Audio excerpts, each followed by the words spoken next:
device being developed. If you're a gaming micro console, you want Netflix on your device. If that's the only thing you have on there besides games, you want Netflix. A lot of streaming. Again, I'd like to hear back from the pay TV provider point of view.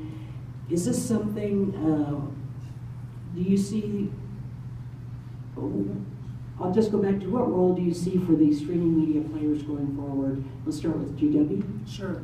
So as you look at everything that's out there, the key objective is to deliver your service to the customer wherever they want to watch it. And so when I think about Uverse, we're focused on delivering that content where they are, when they want it, and how they want it. And all of that is coming around with digital streaming. It's not only just watching it on gaming consoles inside the home or on your traditional set-top box, but it's really figuring out how to move outside the home and deliver that content wherever they are.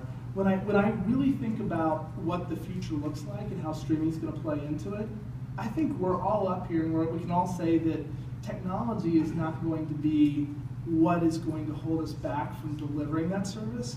We've got to get to a point to where we have content rights that are aligned so we can build a ubiquitous platform and service and experience that we deliver to those customers.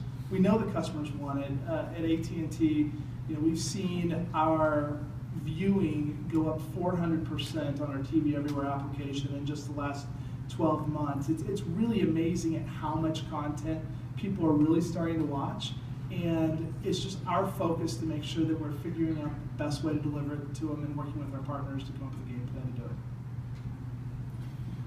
Yeah, I'd certainly agree. I would only add that ultimately the great opportunity that we have as a service provider is that we actually aggregate linear viewership, which some of the other more on-demand providers such as Amazon do not have.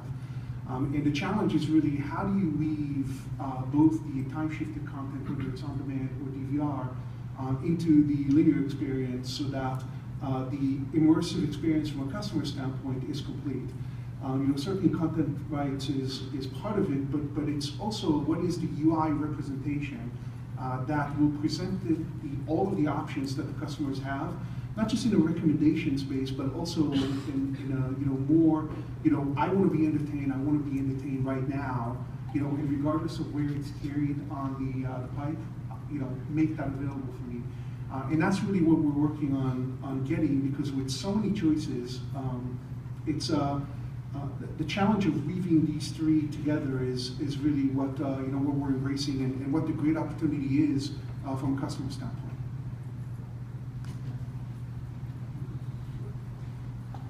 I'd like to sort of comment a little bit from our activities. So, one of the things I said with Netgear is we operate both in the retail and the service provider space. And what we see is there's a constant sort of dichotomy of those two interact with each other. So we actually started we had a retail device place, in fact, working with Roku many years ago when we first started.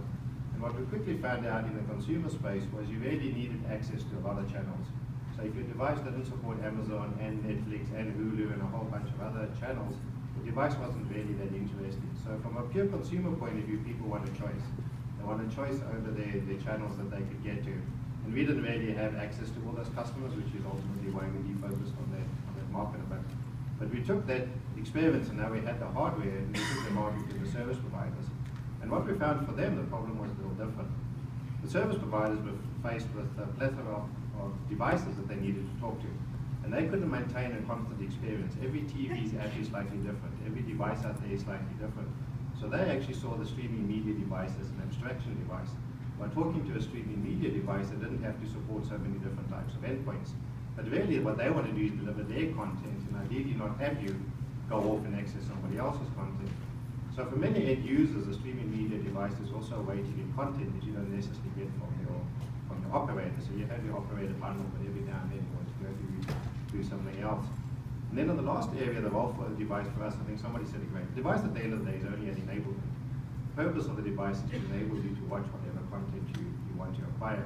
And somebody once told me a great thing, hardware is a great way to deliver software. So I think we also said, in the ideal world, this would just be software. But software has to come on something, so it ends up sometimes coming on a device, sometimes coming on an app. But I think the devices will always have a role to play, because the technology keeps evolving, and one of the challenges with TV and traditional operator set-top boxes is they have a very long life cycle. And so that devices quickly get obsolete in terms of the bandwidth. Just before the show, we were talking about HEVC coming along. So that's a whole new generation of cycle, a new generation of hardware that has to have those encoders in. So the devices also provide that enabling function. If you have an older device and an older TV, you don't want to buy a whole new TV just because you want to watch the latest movies. By sticking a little streaming media device in there, you can effectively upgrade that device. And the same happens on the bandwidth inside the home.